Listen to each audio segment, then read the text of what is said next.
We all got here in a timely manner. Did some good work for the people of Georgia today. Exciting stuff. We got a busy week coming up. So I'll try to get us out of here because we got to get to our committee meetings so that we can have more bills to be voted on. All right. So first up, this is my sheet. SB 19, Senator Kirkpatrick. I'd like to go to the podium there. Thank you, Mr. Chair. Senate Bill 19 is about passport fees, and what it does is it requires disclosure of passport fees that are collected in the various counties, and it creates a split of 50% going to the county and 50% going to the clerk's office, and it also allows up to $7,500 to be kept as personal income. I'd be happy to answer any questions. All right, Senator Dugan. Two. Thank you, Senator, for bringing this. You know that you and I are going to see opposite sides of this thing. Are the clerks or the probate court judges, are they compelled in their course of their duty to do passport services? No, in fact, there are only 8 of them that do passport services. So who is compelled? So if I want a passport and these people are not doing it voluntarily, where do I have to go to get a passport?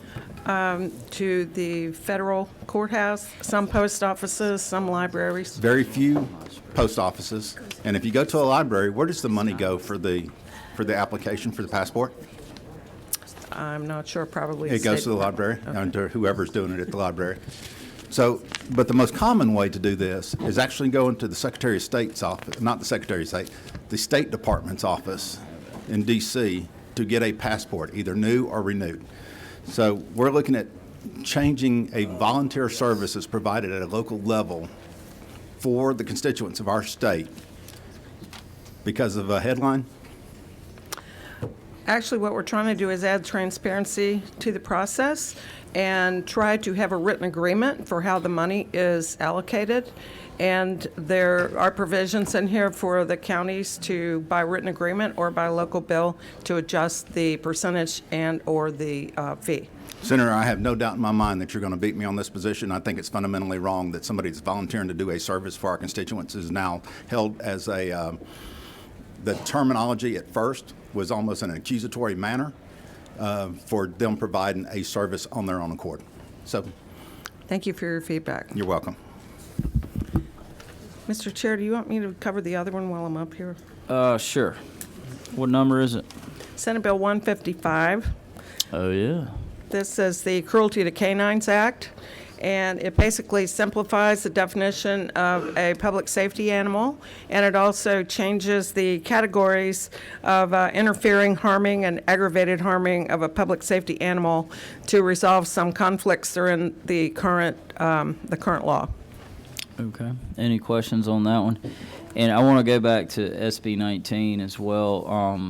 Just wanted the committee to be aware that there will be a friendly amendment coming on that one, where we're actually going to give the and the author actually had the amendment drawn up. I'll be introducing it, and it simply just gives counties the ability through written consent to the clerks. They can raise that $7,500 should they choose. Thank you, Mr. Chair. Accurate. Okay.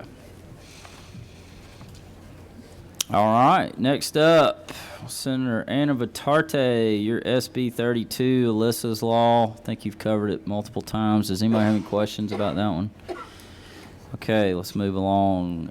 SB 83, Senator Jackson, to the podium. Thank you, Mr. Chairman. I have SB 83, which is a law that's related to stalking.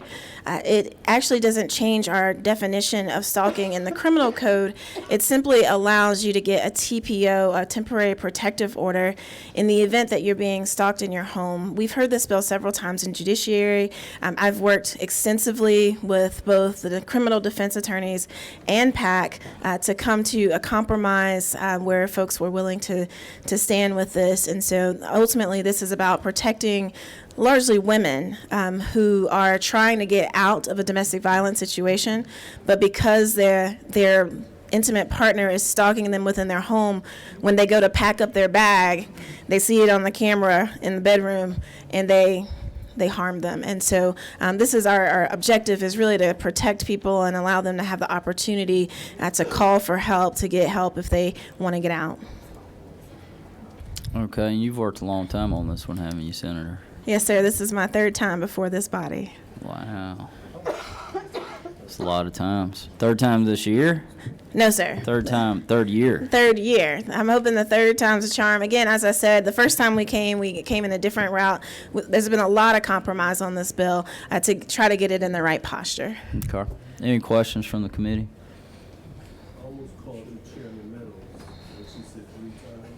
I would consider that a compliment. As long as I'm not a stalker, yeah. Okay. All right, thank you, Senator. Thank you. I asked Did your you favorable have, that was consent. it. Okay, you. appreciate it. All right, next is SB 86. I'm actually putting a hold on that one because I've got a resolution that's going to accompany it that is a study committee. So that will be second read tomorrow, so I'll have both of those available tomorrow, and I'd like them to travel together, so should they be picked. Okay, so we'll skip that one. So SB 91, Senator Dixon, are you with? There you are. Come on, Mr. Chairman.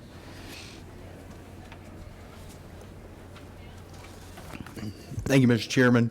SB 91, what it simply does is it extends the subsequent trust fund, injury trust fund being absorbed into the Department of Insurance. It extends that date 2 years. It's currently set to be absorbed at the end of this year, and this would move it to 2025, December of 2025. Any questions? Man, everybody's quiet today. Okay, thank you, Senator. Thank you, Mr. Chairman. All right, Senator Burns, Izzy's Law. I know this one's very important to you and your district. Unfortunate things happened, and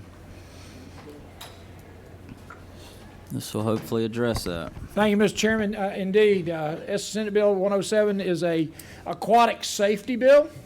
It is designed to protect Georgians, especially young Georgians, when they're receiving swim instruction from private instructors. We work very carefully with the Department of Public Health and with multiple advocacy groups, including the YMCA, the Red Cross, the U.S. Swim School Association, and others. And it honors the life of a young boy who drowned in my district in July, Israel Scott. His name, he goes by Izzy. So what you see here is we're trying to recognize his life by protecting other children. I'd appreciate your favorable consideration. Any questions from the committee? All right, thank you.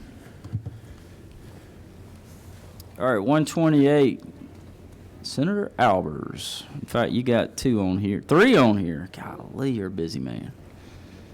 Number 3, let's start with SB 128, please. Thank you, Mr. Chairman. This simply allows the POAB, the Police Opportunity Benefit Fund, to invest up to 15% of its assets into alternative investments. Any questions? All right, let's go to SB 149.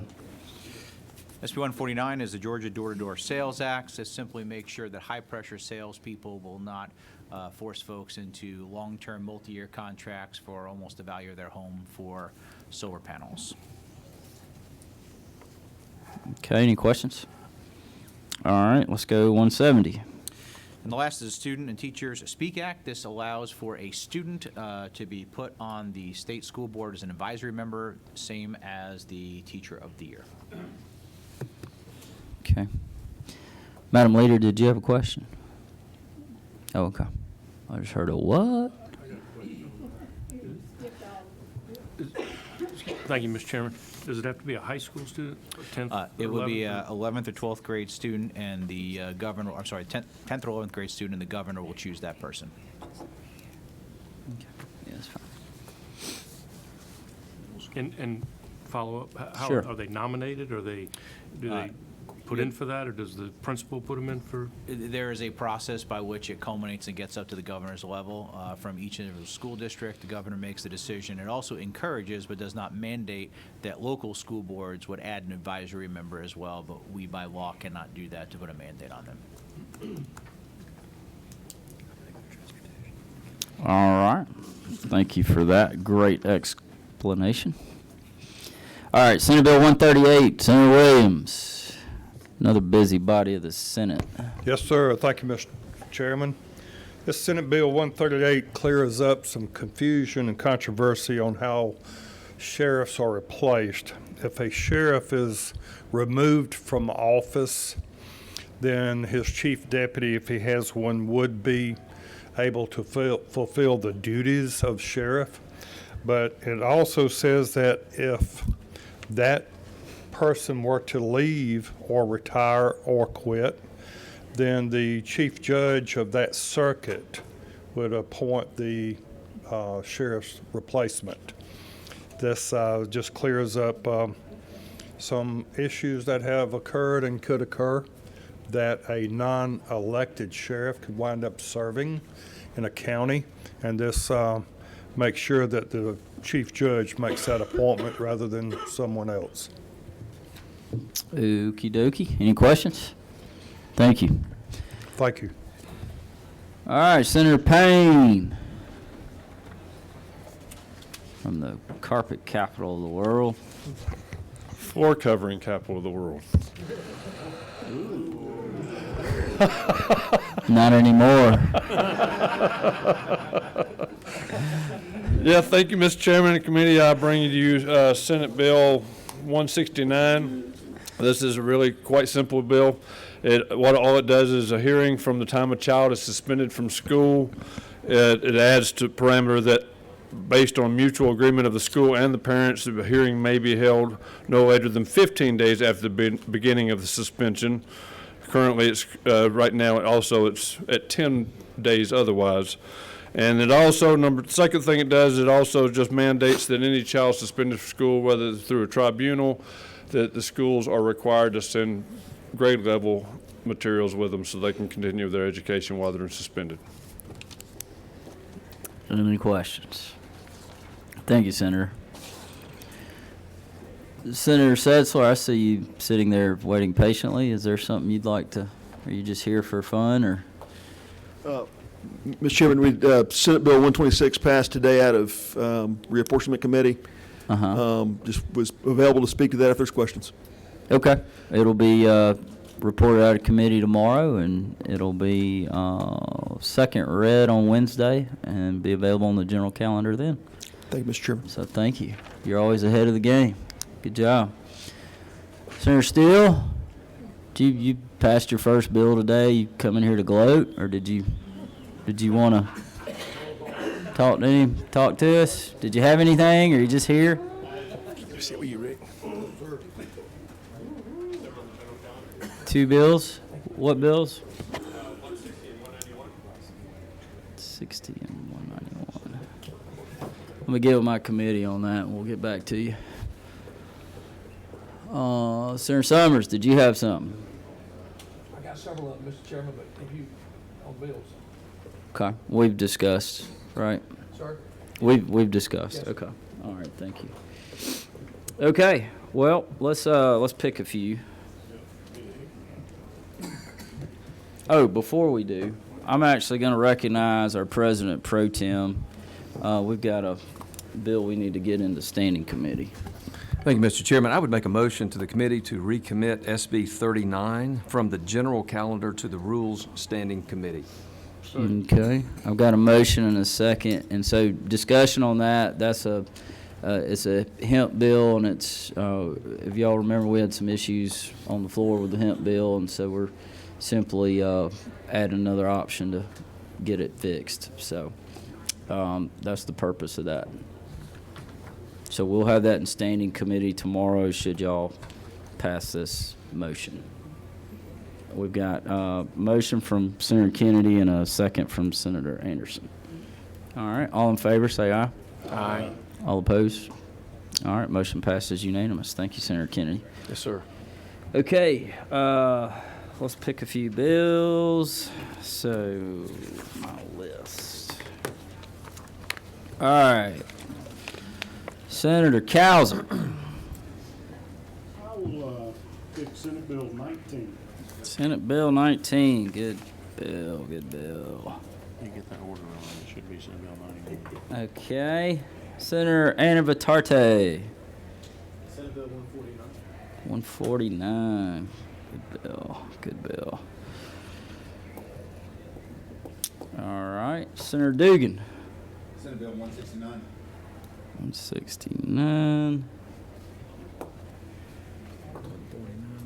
And 149. Okay, Senator Harold Jones. Thank you, Mr. Chair. Senate Bill 83. Senate Bill 83. I'll make a note, Madam Leader, you asked for some Democrat bills, and we made you some available upon your first request. So, Senator Harbison. Senate Bill 32. Okay. What is that one? Actually, Senator, we're doing some education bills on Wednesday, so if we can hold that till Wednesday. 76 will be a great little sub bill for that.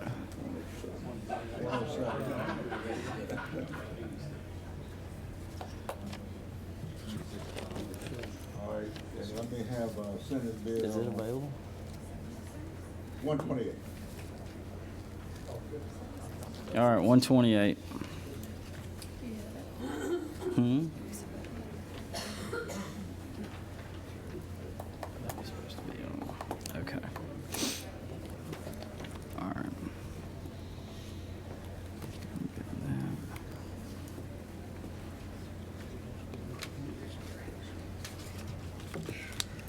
Four. Let's do one more. Where am I at? Senator Albers.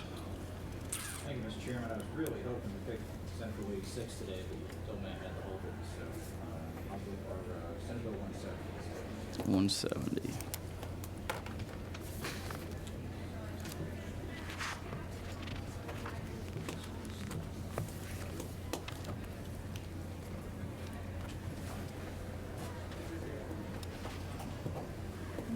We're all off here. Okay. What do we got? You